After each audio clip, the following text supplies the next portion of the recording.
Closing the gender gap in manufacturing and promoting a welcoming workplace are essentials of modern manufacturing.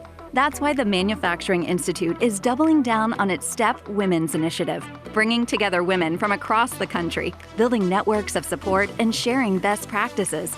In just 9 years, STEP has positively impacted more than 300,000 individuals. And with the help of the Creators Wanted Tour, we'll increase our local engagement and work hand in hand with women going through community colleges. Through the Creators Wanted Fund, we'll grow STEP into a year-long program that encourages participants to pay it forward and mentor the next generation of women in manufacturing.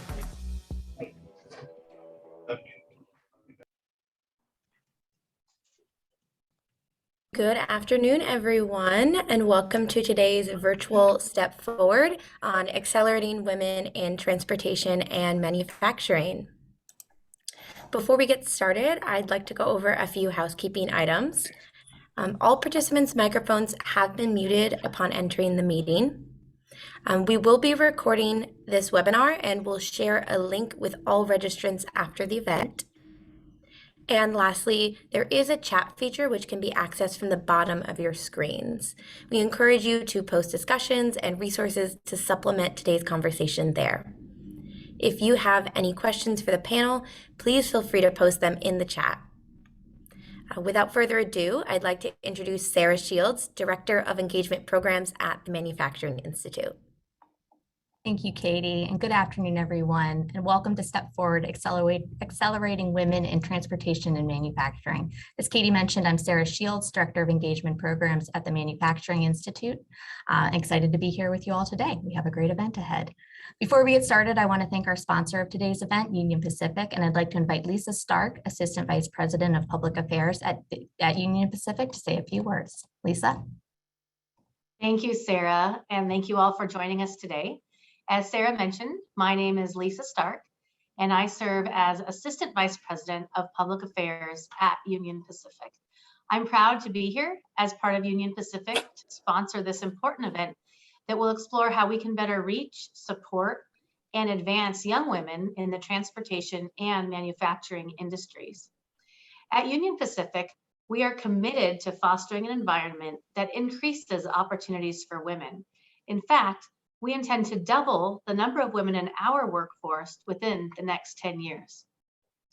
Through Union Pacific's Employee Resource Group, which we call LEAD, it stands for Lead, Educate, Achieve, and Develop, we provide professional programming, development, and community building focused specifically on women. But we know that advancing women, particularly as we build the next generation of our workforce, really is an industry-wide event. As such, we're proud to partner with the Manufacturing Institute to expand our reach and capitalize on the existing momentum to attract women to the transportation and manufacturing industries, both of which offer professional growth and viable careers. Our goal is to ensure women are aware of these employment opportunities, they know they are welcome at our work sites, and that we're providing the right resources and environments to really help women thrive. So that's really one reason we're here today, to talk about how we can better approach our recruitment and retention efforts. Today, we'll be joined by several women who are navigating their careers in the transportation and manufacturing industries. They'll talk about opportunities they've experienced and challenges they're facing. From them, we can all glean insight into how we can better reach the young women who will define the next generation of our workforce, and how we can make sure that those already in our workforce want to stay. Later in our program, we'll explore resources that help women in their careers through mentorship and building a community of support by developing a personal board of directors. That presentation will be brought to us by the Manufacturing Institute. Thank you again, everybody, for joining us today. We do hope that you find this experience to be insightful, and we look forward to your comments and participation as well. So with that, I'd like to turn it back over to Sarah Shields. Thank you, Sarah. Thank you so much, Lisa, and thank you again to Union Pacific for sponsoring today's event. So before we get started, I just want to touch briefly on who the Manufacturing Institute is and why we are here today. So the Manufacturing Institute is the workforce and education partner of the National Association of Manufacturing, which is the largest industrial trade association in the country. The Manufacturing Institute is dedicated to supporting today's workforce and creating the workforce of tomorrow. We do this through several initiatives that you can see on the screen. We have an area of focus on women, veterans, students, and workers. In the student realm, you can see that we have Manufacturing Day, which took place on October 1st, and it's a chance for manufacturing companies to sort of open their doors and educate students and teachers and parents on the world of manufacturing. Creators Wanted is the current campaign, the largest campaign in the industry to build the workforce of tomorrow. It has a goal of reducing the skills gap by 600,000 by 2025. In the veterans realm, we have our Heroes Make America initiative, which aims at, aims at educating transitioning service members. Do it for a few days. Okay. If we make sure everyone's muted. 16 last month. Thank you. Always happens in the beginning of these. So our Heroes Make America initiative focuses on educating transitioning service members, veterans, and military spouses on how their skills can align with careers in manufacturing and make them aware of the opportunities available. We recently took over operations of the Federation for Advanced Manufacturing Education, also known as FAME, which offers training to students and current manufacturing employees who want to advance their skills. And then we have also recently partnered with Stand Together to close the talent gap through second chance hiring. But we're here today focused on women through our Steps Women initiative. We do that through national recognition of women through the Step Ahead Awards, which we held earlier this month.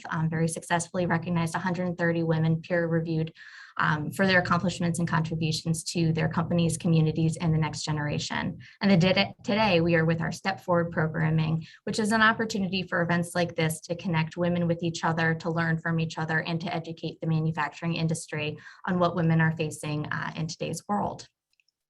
So with that, we want to take a quick look at the lay of the land with women in manufacturing. The current landscape shows that the numbers aren't great. Women make up nearly 50% of the US workforce, but not even 30% of the manufacturing workforce.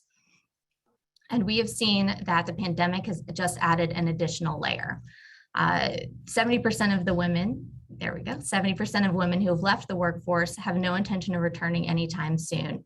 And as many as 1 in 4 corporate women have said they are considering downshifting their careers or leaving the workforce altogether. So that's one reason we're here. We want to learn how we can be better at recruiting and showcasing the world of manufacturing to women, as well as helping them navigate and empower them to advance in their careers. With us, we are joined first with a panel of several rising stars and industry leaders who will talk about their experiences and offer insights into their careers that will help us define better what we can be doing better. So first, we have with us Grace Olson, General Director, Locomotive and Engineering Quality at Union Pacific. We also have Addie Ormsby, Lean Six Sigma Belt at 3M. And Jennifer Wick, Lead Human Resources Manager at Caterpillar. Ladies, welcome, and thank you for joining us today. Hello. Fantastic. Okay, so you notice I did not read out a bio for each of these women because my first question is, what inspired you to enter a career in manufacturing? How did you get here, and why are you staying? Yes, I'll jump in. So I have an interesting story. I actually was born and raised in a very small town in Montana, kind of farmland, you could say. And so I actually had no experience or exposure or any idea what manufacturing is. And so interesting enough, I had a lot of good role models and mentors who kind of looked out for me. My high school chemistry teacher saw the passion that I had with solving complex problems and how I really excelled in kind of the math and science area.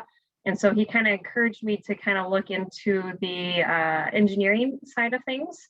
And so I kind of trusted him because it sounded interesting and let's go with it. So going into college, had kind of the same experience where, again, I wasn't sure what I was doing, but my major is chemical engineer. So we'll see what happens. And I had another professor in college kind of affirm that and give me opportunities at Montana State to actually see what manufacturing is and what I was getting into. And so I was very fortunate to have some teachers and professors look out for me and guide me and provide some insight what manufacturing is.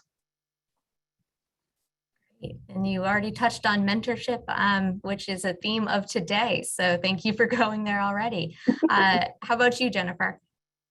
Thanks, Sarah. Thanks. I had the opportunity to intern at Caterpillar while I was going to college. I didn't necessarily have a passion for manufacturing or an interest in going into manufacturing. I actually was in the communication space, and I wanted to do like public affairs and that sort of thing. And Caterpillar was a company that I was able to intern with. And when I got there, working at a company like Caterpillar just was really exciting. It was a global company, industry leader, iconic brand. So that really made me passionate about working for a company like Caterpillar, not necessarily manufacturing, which is interesting because then when I joined Caterpillar full time, I was in a communications role, and then I moved into HR. And talking about mentors, I had a mentor at the time who encouraged me to go into manufacturing in the operations space within the company, because his point was, is if you want to be an effective HR leader, you want to understand the business, you need to get close to the customer, you get close to our operations. And he suggested I get into an operations role, manufacturing supervisor role at the time. So this is really early on in my career. And I was really eager to learn new things. I was really nervous. I was uncertain of myself at the time because I don't have a background. I'm not an engineer. I'm not any of those things. I was a communication major, but I was all in. I was willing to learn. And I was really grateful for that advice because I learned not just so much about myself in that assignment, but about the company, about manufacturing, about leadership, about our team members, about technology that we have in our facilities. And it also helped me being so close to the products and services that we provide. And that is really what got me hooked on manufacturing. And it really propelled my career in a direction I didn't think it would ever go based on what I was studying in school and kind of where I thought my career might land me. But that experience in itself, and then continuing to work for a company that is a manufacturing services type organization, it's really cemented that is a passion of mine now, which is interesting because I would not have thought that, when I was in college and when I was getting ready to graduate. Thank you, Jennifer. Yeah, that touches on a lot of the opportunity that folks may not be aware of, but exists very wholeheartedly. And Grace? Yeah, so I went to engineering school as well, University of Michigan, and have family members that are engineers as well. And I always looked at engineering as more of a traditional type office position. That's what I was used to. And received an internship when I was in college to work for a power company in the Detroit area. And I got to work on the shop floor with the operators and maintainers and really understand what they do on a day-to-day basis. And then at that point, I realized that there was this whole other world of operations management that I really liked more in relation to kind of some of the traditional engineering roles that you think about. So that's really what led me to Union Pacific, was they have an operations management training program, because I knew from that internship that I really wanted to understand the work from the ground level to be a really effective leader. So internships are a great way to really get outside your comfort zone and see what you can apply your skills for. Great, thank you. So we saw earlier that women only make up about 30% of the manufacturing workforce. So that has led often to what we call the lonely only feeling. I'm wondering if any of you have felt that, being the only woman in your, in the room or in your department, and if you have, what that experience might be like. Grace, can I go back to you first? Sure. So yeah, it's something that, having gone through engineering school and even really through high school, it's something that I kind of got used to a little bit. And it's definitely something that I experienced here at Union Pacific. even in my role today, I tend to be sometimes the only female in the room. You know, one thing that I always go back to is really thinking through the diversity piece and what we've learned about how important diversity is in the workforce for ideas and improvements and really being a profitable company, is that by me being there, I'm really representing that voice. So I try as much as possible to kind of that lonely only feelings that sometimes creep into my mind. I try to say this is important because I'm representing a lot of different people here today. And Addie, have you had that experience? Oh, very much so. I've been in manufacturing for 11 years, and I remember my very first week on the job, I ran into a gentleman. I was working in a plant who flat out told me I don't belong here. I should be home. And so I even sometimes run into it even recently. So it's not just in the past. So it is kind of interesting that that perspective is still out there. However, what has gotten me to kind of get past that is I've been set up very successfully having mentors again when I first started, and having that ability to talk to them, and they could see that it was a stressful situation and it upset me, 11 years ago, and to say to me that you made the right choice. Yeah, I know you're doubting, like, oh, should I be in manufacturing? Maybe I should have did a different, type of a role. To have them to say you made the right choice, and that educate me that it is a perception and it's something we got to break down and that we're working on, but you can prove them wrong by going out and doing the work. Sometimes it doesn't make sense to argue with them because that's their mindset. So let them have their mindset, but prove them wrong. Go show them better and do what you can do and excel in your job. Thank you. And Jennifer, interested to hear your experience. I'm a person with a communications background as well. So this experience of only lonely is a little foreign to me, I have to admit. So I'm wondering what your experience has been, and then have you seen any changes from an HR perspective? Yeah, I mean, you're asking about my experience. And I mean, honestly, throughout my career, I've been with Caterpillar more than 20 years now. So a long time with this company. And I mean, throughout, I've genuinely always felt, supported. I've been challenged, included. I genuinely, that's been my experience.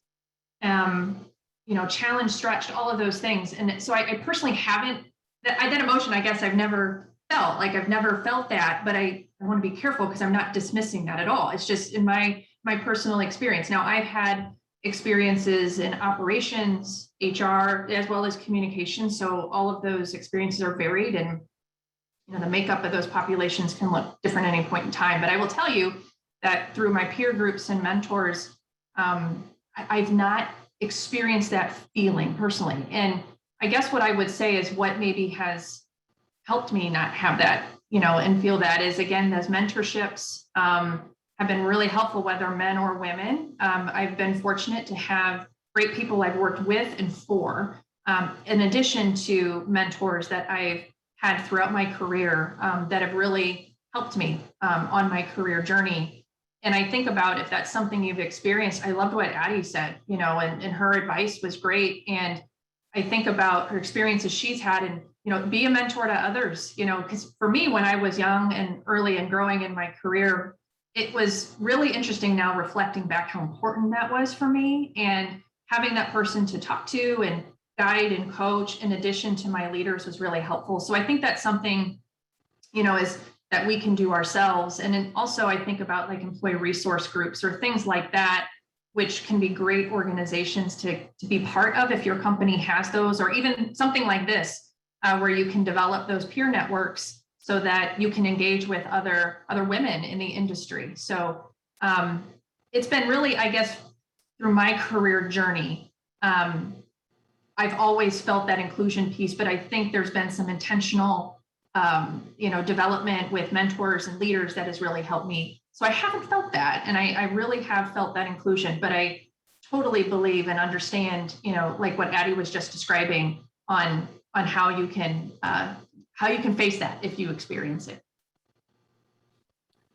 Yeah, I'm relatively new to the Manufacturing Institute, and I'm learning a lot from women like yourselves. I think it's fascinating how women across industries are facing similar challenges, but there are unique challenges specific to the manufacturing and transportation industries that I'm learning more about each day. And I hope folks on this webinar are as well. So with that, being the lonely only can be a challenge, but are there additional hurdles that you have been facing in your career when it came to entering it or wanting to stay? I'll start with you, Addie. I mean, yeah, for sure. Just this perception that STEM is a male-dominated industry is a tall feat to come into. And, even 11 years ago, looking at the executives within all the different companies and seeing all the men in charge is very hard to embrace, especially with someone with my type of personality, which is very ambitious and want to be successful and get to that executive suite. And so seeing that is a challenge. But I know as companies have grown to get initiatives going for women in manufacturing, developing network programs, developing formal mentorships, talking to males and colleagues, because males do play an important part. We have to have support from our male colleagues to feel that we can be successful and work in this industry. And so having those sort of types of structures in place at the company has definitely helped kind of bridge that gap for me.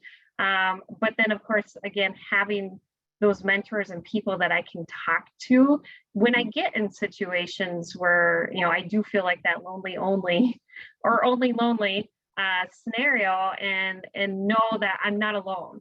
And that's the key is us women, we need to speak up and help out each other and know that you're not alone. Every experience is different, but the root cause is all the same.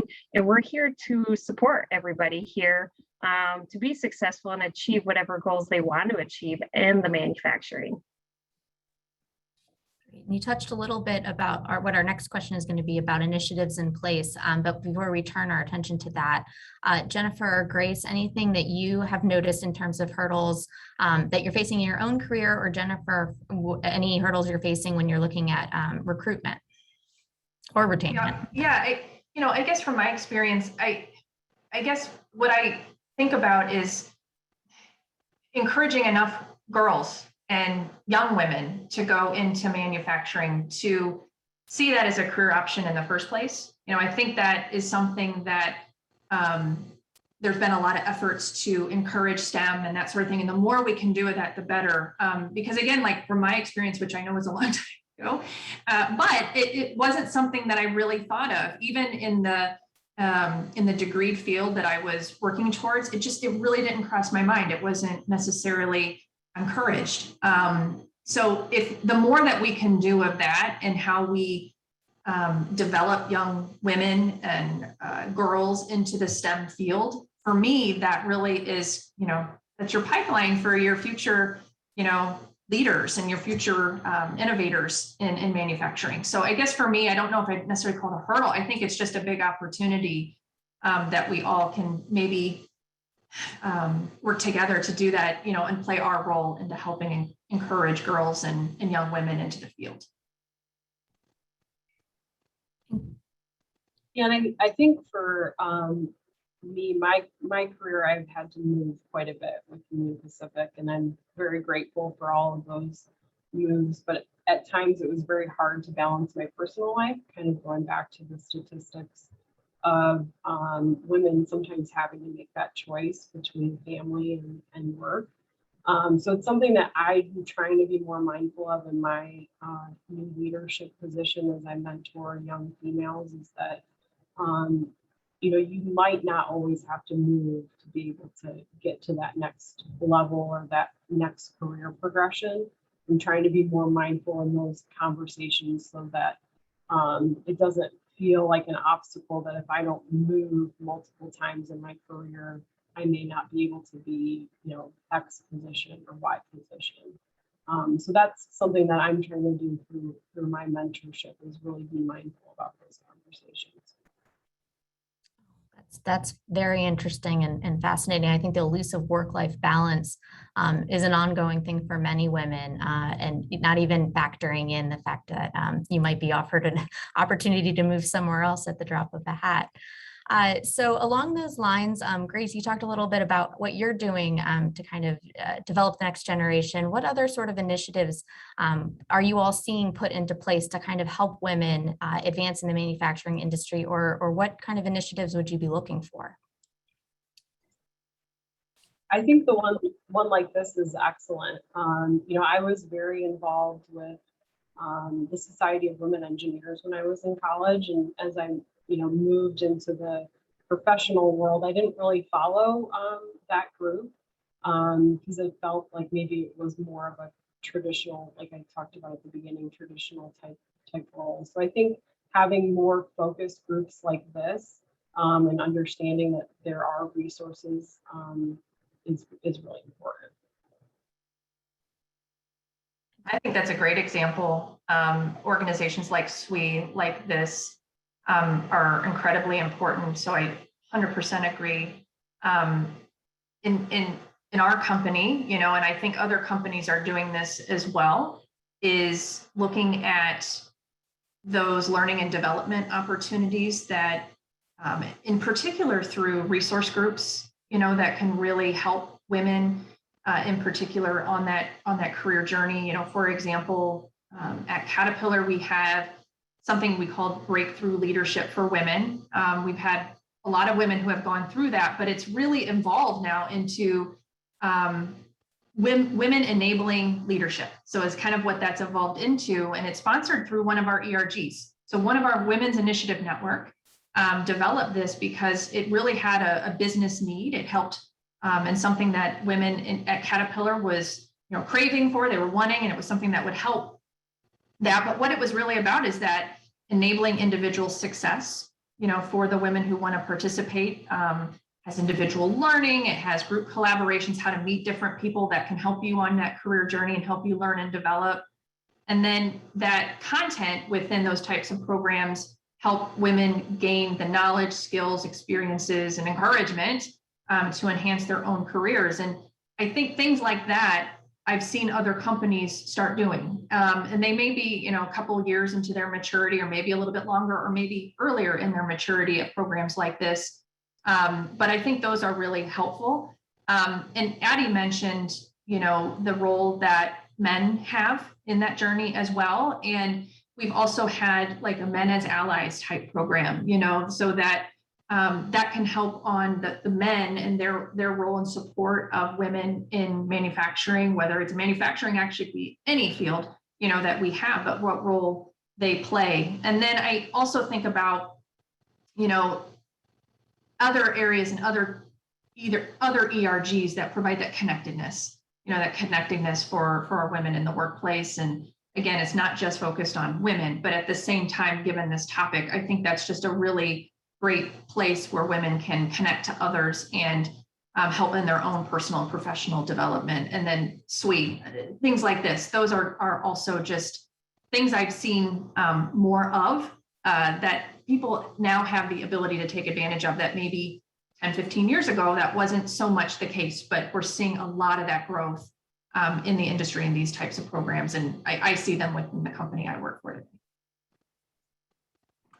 And interesting enough, I'll piggyback off of Jeff or Gracie.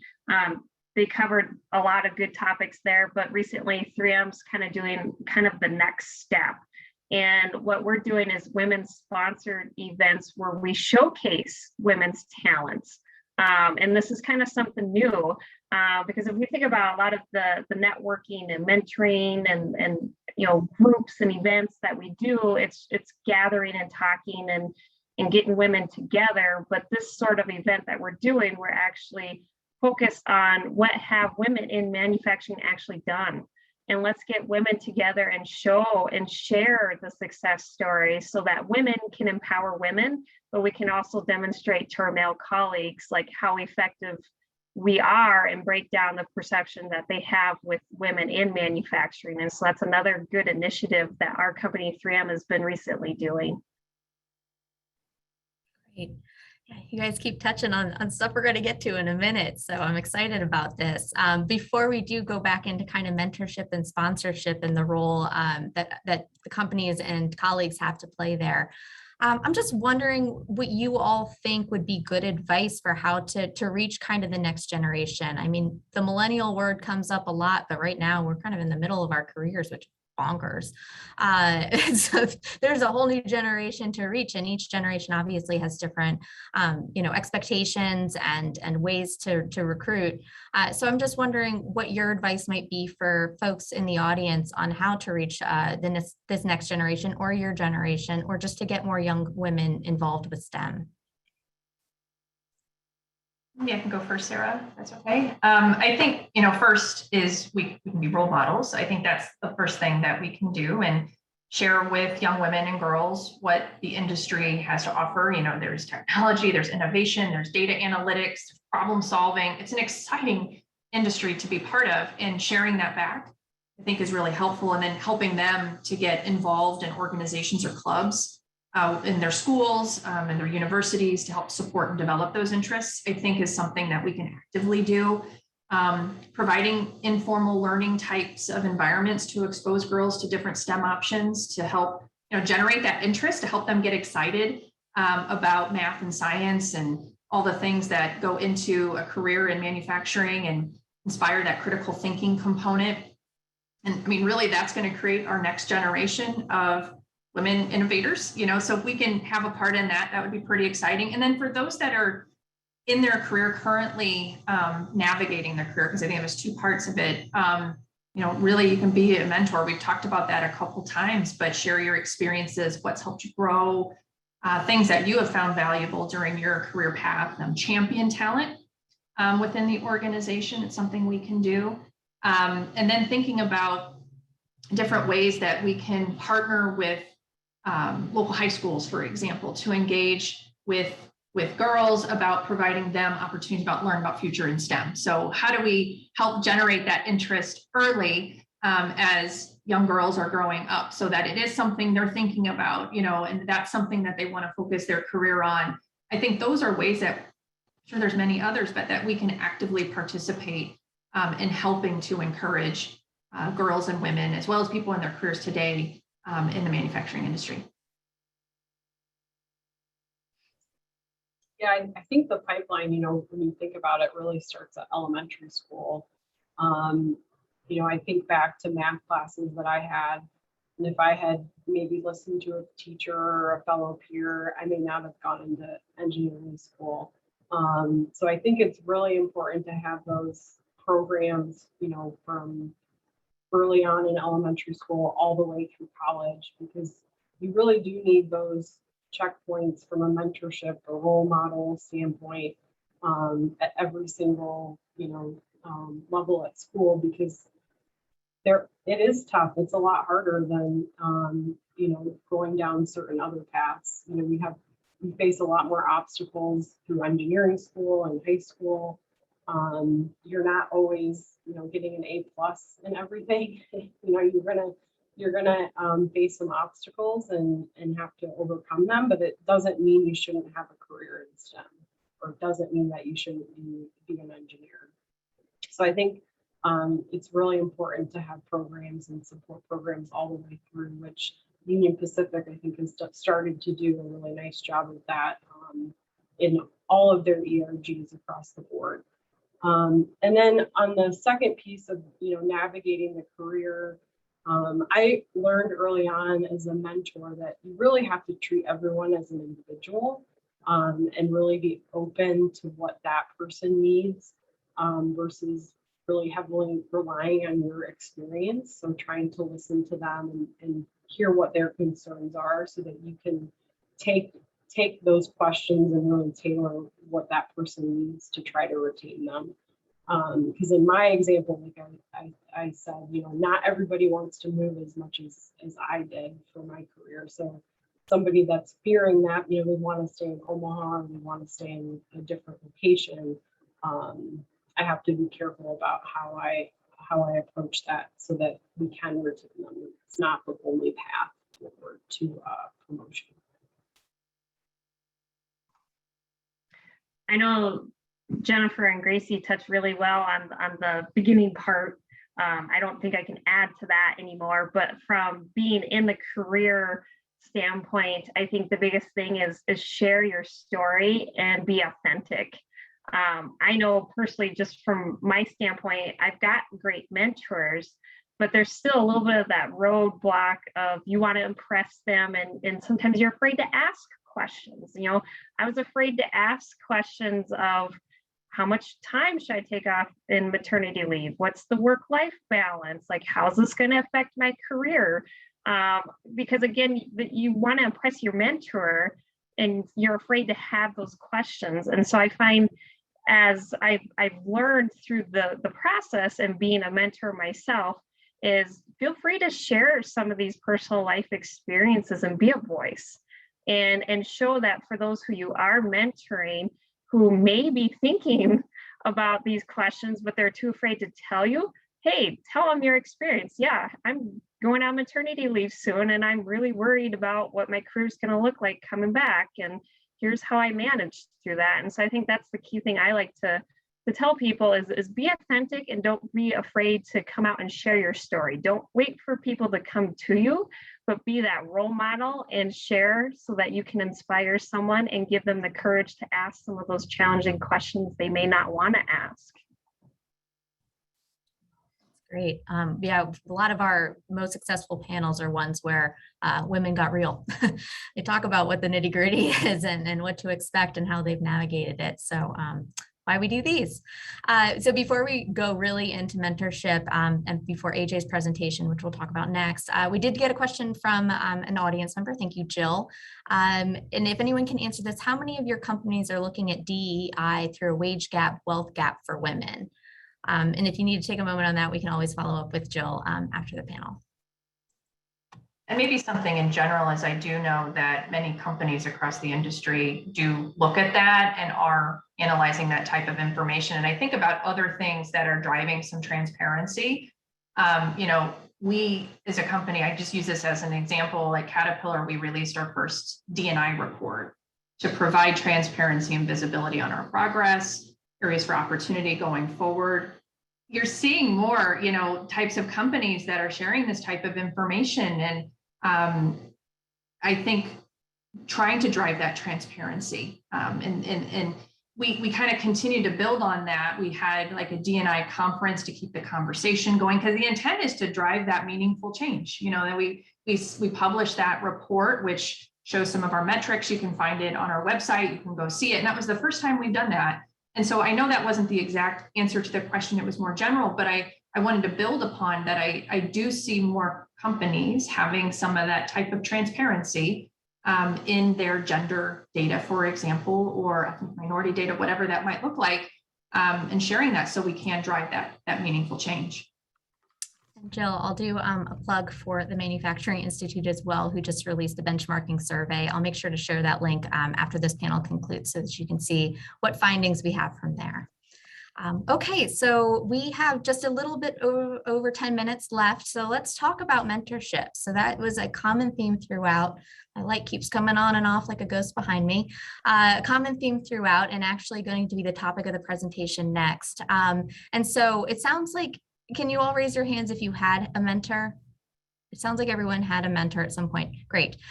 So first things first, what's the best advice you ever received from your mentor? And at what stage of your career were you?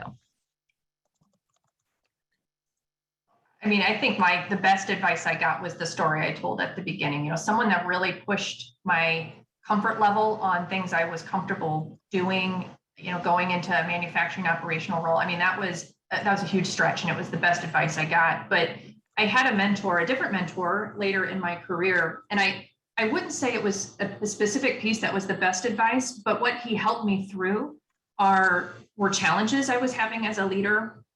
situations I wanted some input on. And he just, I mean, totally different perspective, way of thinking about things. So it wasn't a piece of advice, Sarah. It was more, he provided so much value in my own leadership growth because of the way that he would, okay, look at this, think about this. Did you understand? You know, he really just tested how I was thinking through things. And frankly, that kind of, honestly, it made me a better leader because of hearing how he might think about things or just providing another point of view. So I guess I would answer it that way, not something specific, but just the overall development that I got from that relationship. I think for me, I had two kind of similar, one in high school and one in my career, where my mentor or sponsor really saw me differently than I saw myself or my path. So my first one was when I was in high school. I was very close with one of my math teachers, and I considered her a mentor.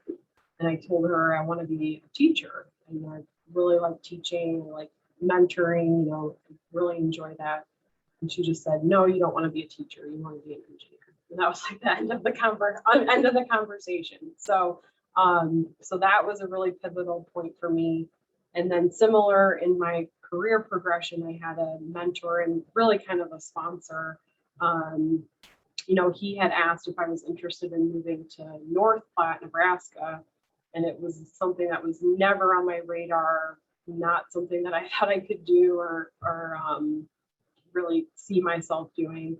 And just that question of him like having the confidence in me to go there and work there really meant a lot to me, and really changed my whole career path. So I think just kind of going back to having that mentor and really listening and getting their feedback, because they may see you in a different light than you see yourself, to kind of stretch that comfort zone. I have a very specific, interesting example that's different. I've been several years in my career, and I do have a very, you could say, spitball personality. I'm a go-getter, driver, like to get it done, very ambitious. And as my career began, and with my strong personality, I started to get a lot of kind of negative feedback from my male colleagues. Because I'm too aggressive and I drive too hard, etc. And the frustrating part, and I had the conversation with this mentor that I had, was if this came from a male's mouth and I've heard them say similar comments, there would have been no issues. And so it's because I'm a female, it's because I'm getting labeled, some of these aggressive names. And it's really frustrating because then in a way, it's telling me I have to change who I am and my personality and how I do my job. And so it's very frustrating. And I remember the mentor that I had at the time said, no. She's like, it's a gap. And unfortunately, it is what it is. But you be true to who you are. You are being successful. You were recruited to 3M for your strong leadership skills.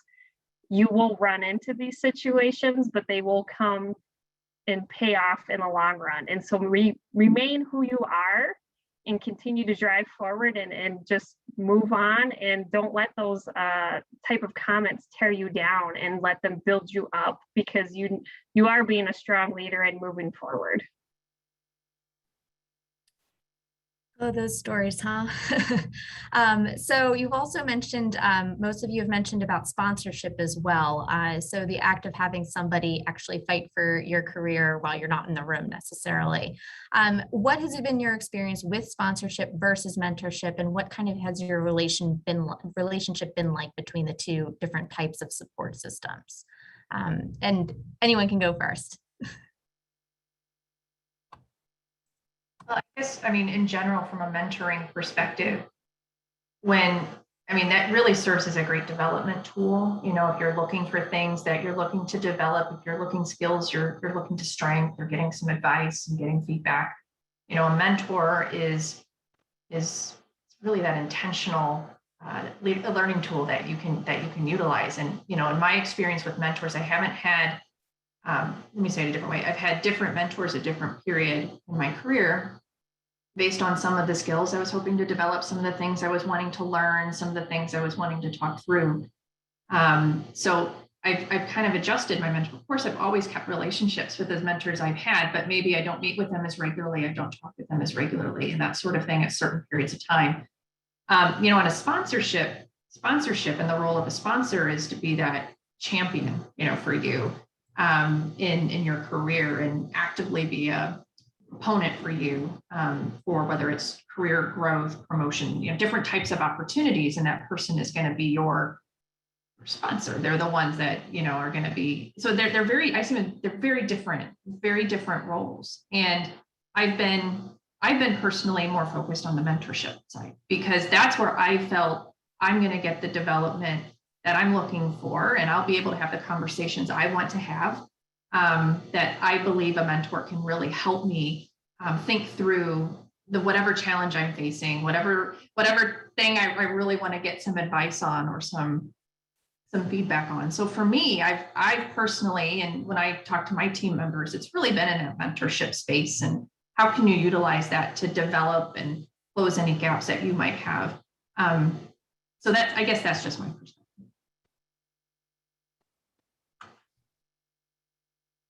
And Grace or Addie, anything from a sponsorship side, working with a sponsor, finding a sponsor from your careers? Being Lean Six Sigma Black Belt, I'm actually just starting to get exposure to this side of things. So for the most part, I don't really have much to add to the sponsor side of things. Yeah, so for me, I kind of like unintentionally got a sponsor. My mentor turned into a sponsor as he really, you know, I asked him to be my mentor when I first started. And then as he kind of progressed through the company, the mentorship piece kind of fell away. And I felt like he was more of a sponsor, advocating for different roles or asking me to seek out different roles. So kind of similar to Addie, not something that I've ever asked for, but I think being intentional about who your mentors are can really develop into more of a sponsorship as you both progress through the company, and that relationship can kind of change. So. Thank you. Final question. Is there any advice you have for folks in the audience who might be looking for a mentor, how to find one? And then with that, any last words as well? My experience and what really worked in finding a mentor is, let me say, so there was a mentor I had that my leader at the time helped connect me with. And that was probably the most impactful mentor relationship I had. It wasn't someone that came to mind. It wasn't someone I really knew or had a relationship with. But again, during part of our just a development conversation we were having and things that I wanted to grow and things I wanted to learn more about, he mentioned someone. He said, I think this person could be a really good mentor for you as you work through some of these things. And he actually paired me up with a mentor. And the mentor I had before was super mentor. We maintained a connection throughout my career and his, and it was more of an organic type of relationship that built. But I tell that story about the matching is I do recommend having a conversation with your leader and talking about the things that you're looking for, things that you're looking to get some advice on, things that you're looking to develop, because that leader of yours could potentially make a connection for you that you might not really know about, that you might not know have those skills that you could learn from. So I think there's a lot of ways that you can go about identifying a mentor. But for me, that was one that really was super impactful for me that I don't think I ever would have had that relationship had it not been for that conversation I had.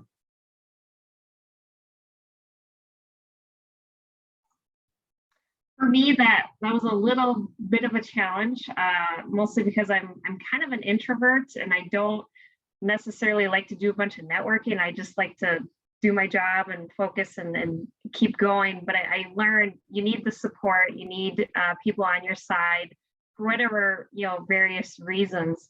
And so just use the people that you know and ask, hey, I'm interested in doing this, and I'm curious if there's someone within your network I could talk to that could potentially become a mentor.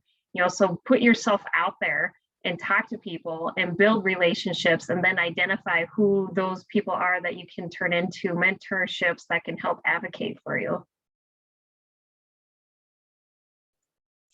Yeah, for me at Union Pacific, I was encouraged by my leader to take skip level meetings when I traveled back to Omaha to headquarters. And those were really invaluable to me at the beginning of my career. And I sometimes look back and can't believe I emailed those people to meet with them at the beginning. But they were really helpful, and outside of those meetings, I was able to develop more of a connection with one or two of those people to be more of a mentor to me through the department. So I would encourage, skip level meetings or meeting with people in other departments. Not maybe even with the thinking that will be a mentor, but maybe eventually that those types of meetings will lead to a mentorship. Grace, Addie, Jennifer, thank you all so much for joining us. Thank you for directing this towards mentorship. Thank you for sharing your experiences, most importantly, and your perspectives. Folks, if you hang out with us a little bit longer, AJ Jorgensen, Vice President of Strategic Engagement at the Manufacturing Institute, will provide even more detail on how to build your own network of mentorship, the different levels and roles folks should be playing in your community. And I believe this is a pretty hands-on session, so get out a piece of paper and or open a Word doc. And with that, I'll pass it over to AJ. And thank you again to our panelists. Perfect. Thank you so much, Sarah. And like she said, please do get out a piece of paper and pen. And please also use the chat, ask questions. I'm happy to answer them as we go through this session. So the next little bit is really going to be about how to recruit your own personal board of directors. And that's the phrase that we're going to use to talk about the mentors, to talk about those that are needed to push your career to the furthest point possible. Slide. Okay, so let's think about it this way. A company does not just have a CEO. It has a board, it has an executive team, it has a lot of people all pushing the company to its furthest point.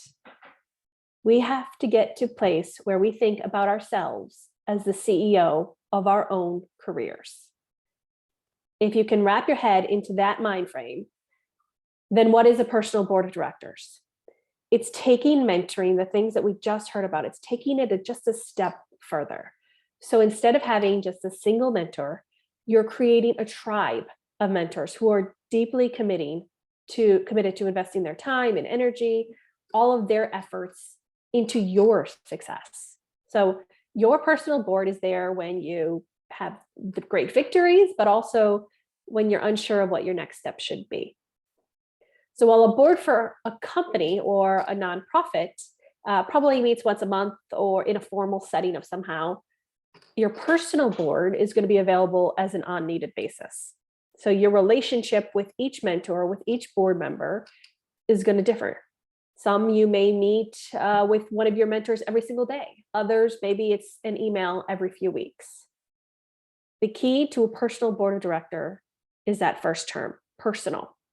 This is what you need to be most successful in your career. Slide.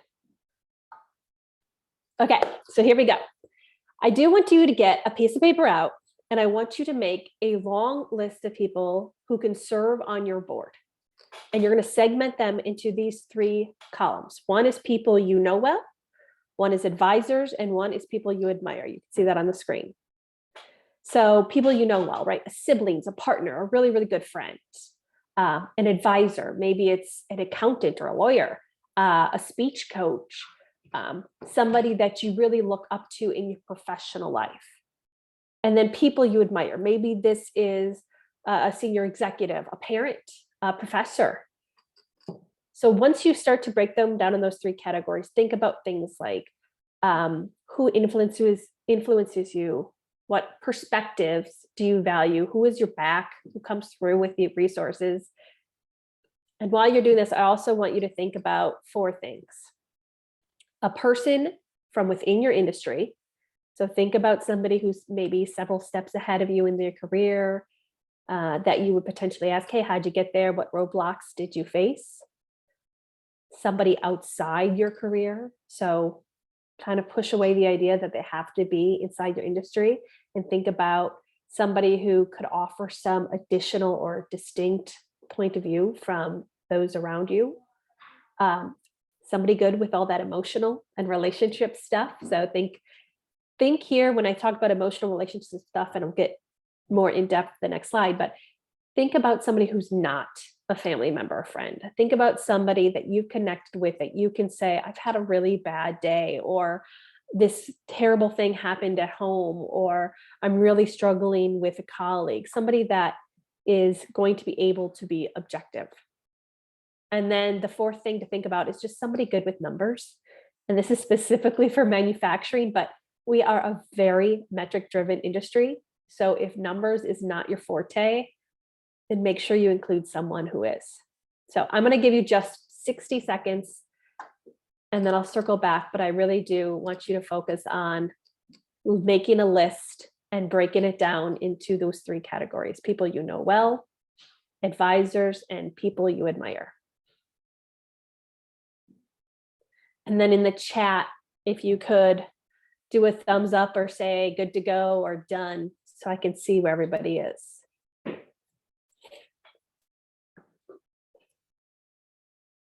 Thanks, Brandy.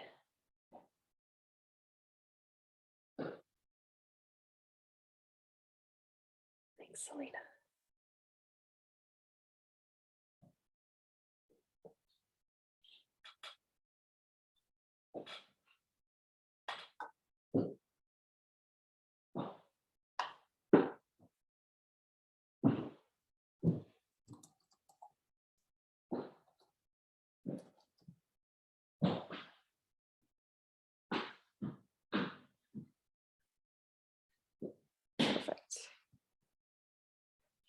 In a perfect world, you'd have somewhere between 5 and 10 people on your list, and you will see why on the next slide.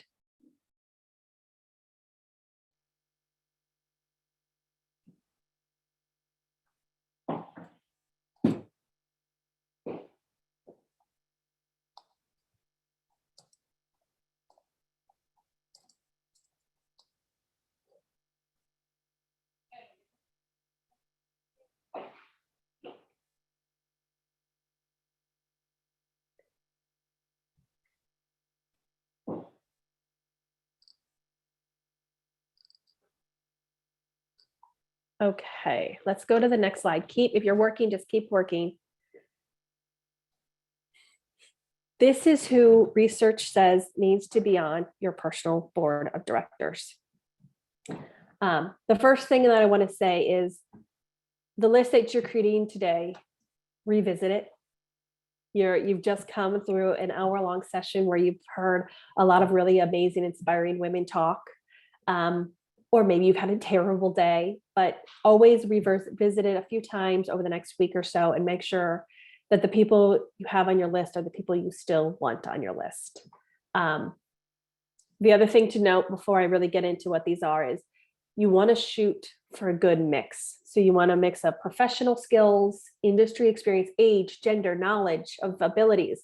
You really do want to think of this as a board of directors, right? So if you think of any company, they're going to peg people to fill certain spots on their board, and you want to do the same for your own career. Okay, so let's get into this.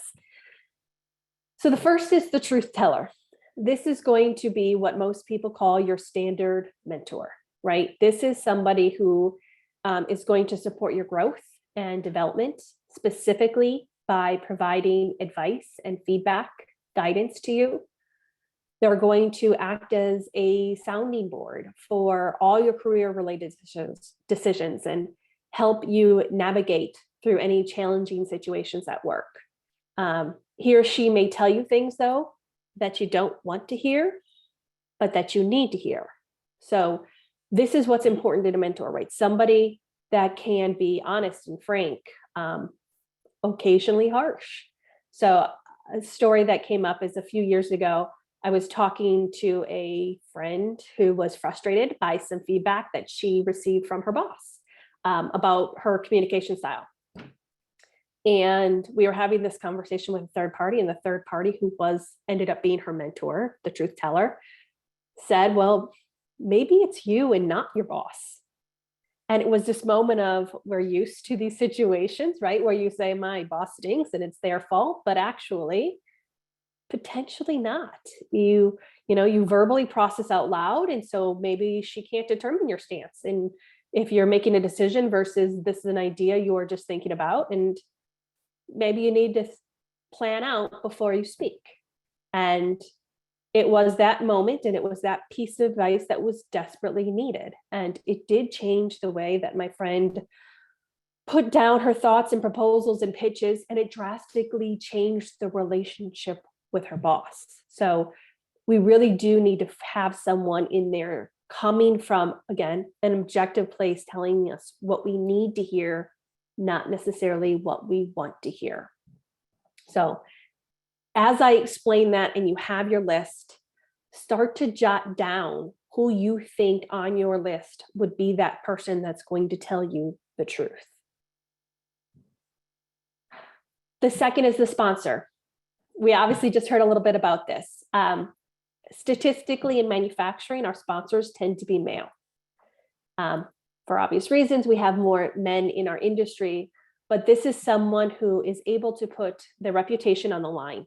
And think about it as a influential individual that's going to really accelerate your career. They're going to put your name forward for career opportunities or high visibility assignments, promotions. You want somebody who's going to go potentially behind closed doors and say, Erin's great, you need to consider her. Step ahead awards are coming up. Are they nominating you for these sorts of things that are coming? Are they always advocating on your behalf, even if you don't know that it's happening? So unlike mentorship, the catch of a sponsor, and this was said a little bit earlier, is you don't always choose a sponsor. A lot of time, a sponsor chooses you. But there are actions that you can take it to make it more likely that a sponsor will want to advocate for you. So obviously, it starts with doing an amazing job. And more importantly, I would say making your achievements known to leaders who have a track record of developing talent, right? So we all know those people that once you're close with them, they just seem to move up the ladder. They just seem to get the better assignments. They just seem to get the better team. And that's likely because those people are a great sponsor. And if they don't know what you're capable of, then there's nothing for them to sponsor. This is a women's event, and so I will tell you that women really struggle with putting forth their own best wishes.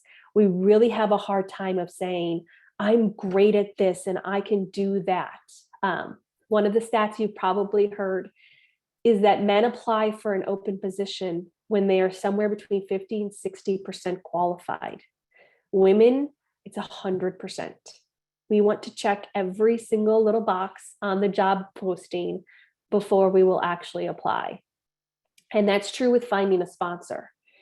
If you're not able to go forward and say, hey, look at what I did with this program, here's some metrics, back to the numbers, that is what they're going to need to pick you to go ahead and move forward. So there are ways, again, to really make sure that you can find a potential sponsor going forward. The third is what we call the innovator. So this is the out of the box thinker, right? This is also, though, the person that makes things happen, right? If you need to get on a board, you have a new idea or proposal, this is when you tap the innovator. So they do have a way of eliciting agreement, collaboration from a wide variety of teams. And they can provide that heavy hitting support to guarantee the success of whatever initiative or promotion or proposal you're pitching. So here's how you pay attention to how you identify an innovator. pay attention to who is amplifying voices of the team members inside meetings. Pay attention to who's advocating for suggestions and then acting on them. And they don't have to be these big, broad things. It can be the little, somebody recommended that we change the meetings to Tuesday. Somebody recommended we change the coffee. And then moving it forward, because these are the innovators. These are the people that are going to be able to influence, and this is often called an influencer as well, influence people to the new direction. So the next time you're thinking about a new presentation or proposal you have to deliver, you always want to go to this innovator because their support is going to add to your credibility.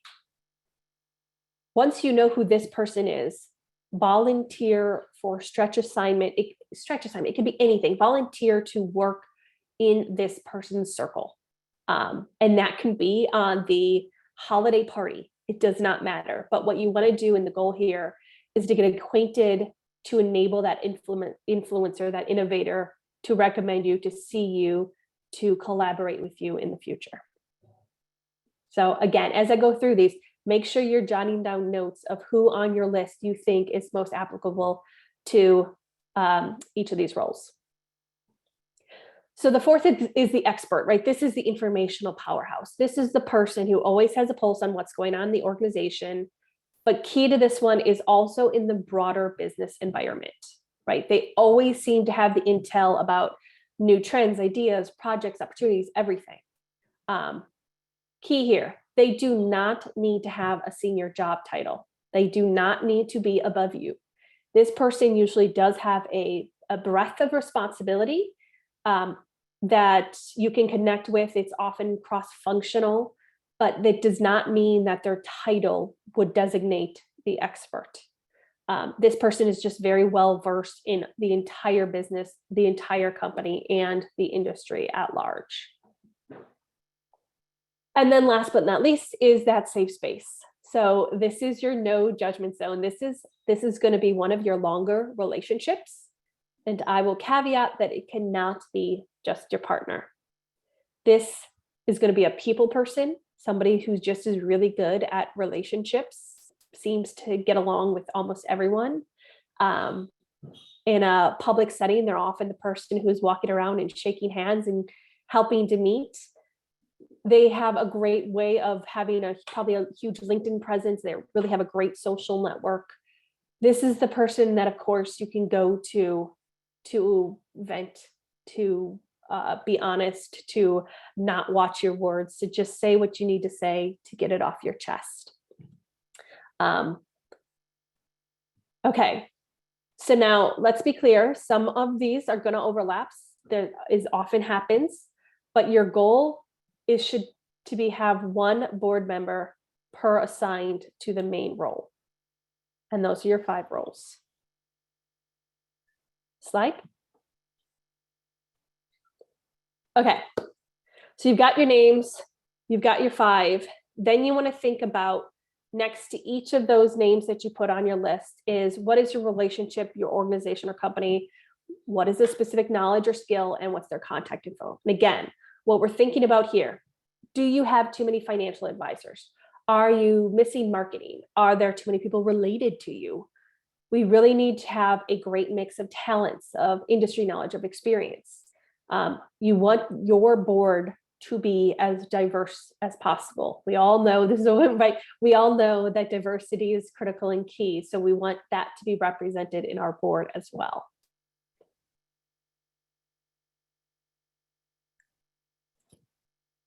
Slide. Okay, I'm going to give you another 60 seconds. And I want you to really think about, what could a group of people, if you had this board today, if you had everything you wanted, what could they do to help you in the next year? Truly tangible things. Are you looking for a promotion? Do you need a stretch assignment? Are you going into lean? Are you thinking about work-life flexibility? What are the actionable things that your board could help you next year? And because we are all about tactics, physically write it down. There is a science behind writing this down, so please do take the 60 seconds to write down 3 ways that a board could help you in the year ahead.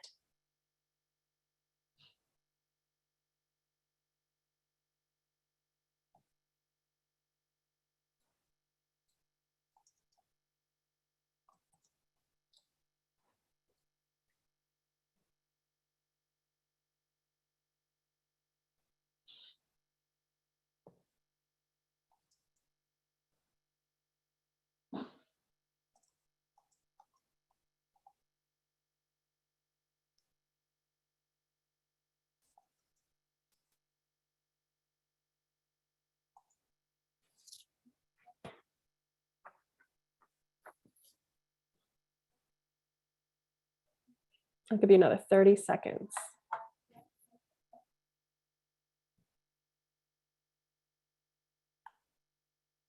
And after this, I have one more slide, and then we're going to open up for questions and a more informal discussion for the last 10 minutes.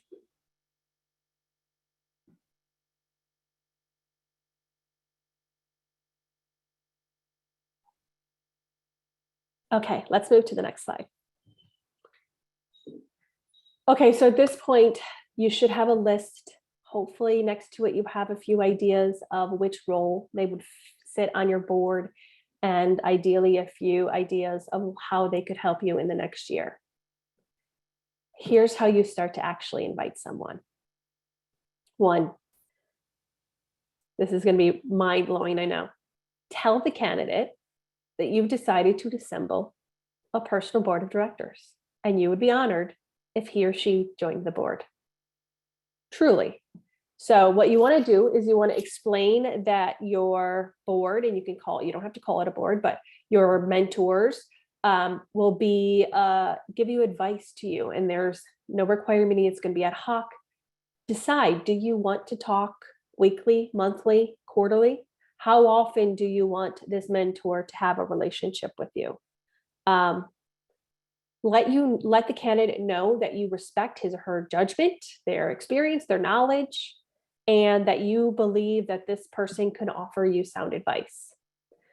Here's the key things. You need to be very specific about the talent. So those 5 positions, the talent that you hope this member could bring to you when it comes to strategic decisions.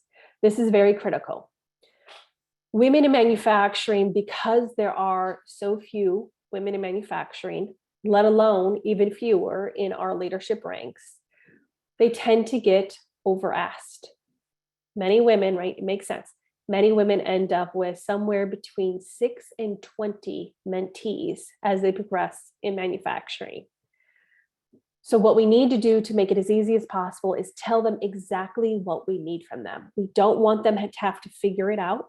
We don't want to waste their time. We want to say, I need you to give me the cold hard truth when I come to you. I need you to give me a fresh perspective. As an expert with 20 years in this business, I really need your critical thinking. I need you to just allow me to vent without judgment. Whatever it might be, is you need to be very specific about what you're hoping they will provide for you. And then what you need to know is almost everyone is just, I would argue, everyone is going to be flattered by this request, right? They're going to enjoy the opportunity to guide you. As human beings, we want to help. That is just an intrinsic in our nature. If they're not going to be able to serve, if they've already got 20 mentees and they just could never figure out how to do another, they're going to tell you that.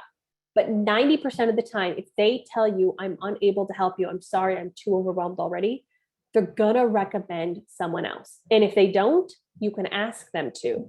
Is there anybody else with your experience, with your blah, with your this, that you could recommend that I could go to? Let them know this is totally informal.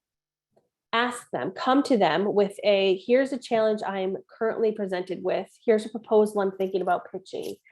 Do you have 30 minutes to talk to me about this as an expert? If they say yes, you set the 30 minutes. If the 30 minutes go well, at the end you say, this was great. I really appreciated your feedback so much. Would you mind if I did this a little bit more regularly? Could I set up another 30 minutes with you in 4 weeks, in a month? That is 4 weeks in next quarter. And then be in touch by phone or email. At the end of the year, revisit this list. You always want to be checking who your board of directors are. Some are going to come off and some are naturally going to come on without you even realizing. As you progress in your career, you're going to want to add members, and candidly, you're probably going to want to cut some from your board. And that's okay, because this is your personal board of directors, and you always want to have people on it who believe specifically in you for your personal career. So I know we got about 10 minutes left. I'm happy to answer questions as we go. This is a safe space.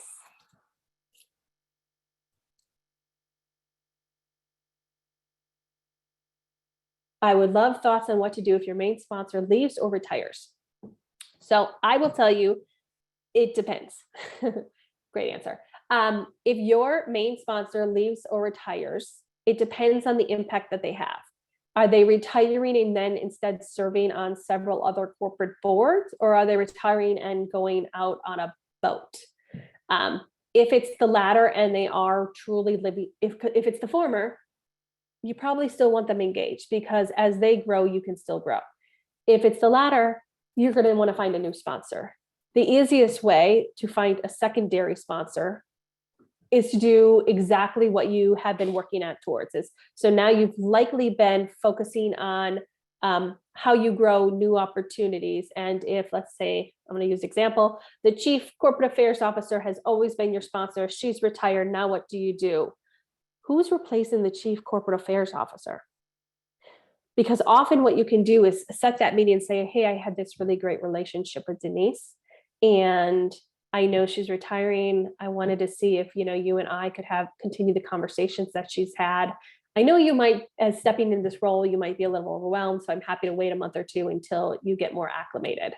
But again, when it comes to sponsor, is widen your pool. If your sponsor did a great job, even after retiring, you should have 2 or 3 other sponsors picking up easily where that intentional sponsor left off. I'm having trouble thinking of the innovator. So the innovator, if you are in a meeting, pay attention to anybody that's sitting around and saying, Selena's great. Hey, Selena, what do you think about?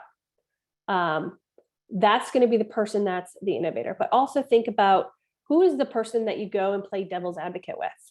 Who is the person that you think, it's different than truth teller, right? Who is the person that's going to argue with you just to argue with you, to get you to think of a different way?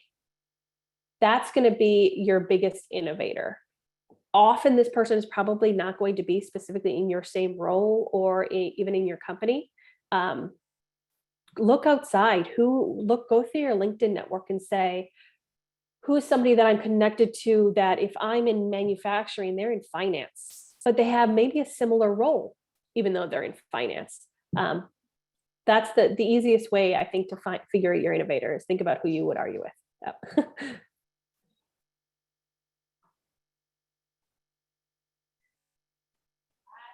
Well, if there's no more questions, I will turn it back over to you, Sarah, to wrap things up. I think my video's on. I don't see myself, but hopefully you all see me. So thank you. Oh, there I am. Okay. Thank you so much, AJ, for that great presentation. If anyone has any follow-up questions for AJ, feel free to put them in the chat or reach out to us at stepahead@nam.org. Thank you all for joining us today. We encourage you to stay connected with us. You can see our LinkedIn on there, and I will also put it in the chat momentarily. But please do reach out. These conversations must be ongoing as we look to close the gender gap in the manufacturing industry. So hope to see you all at our next event.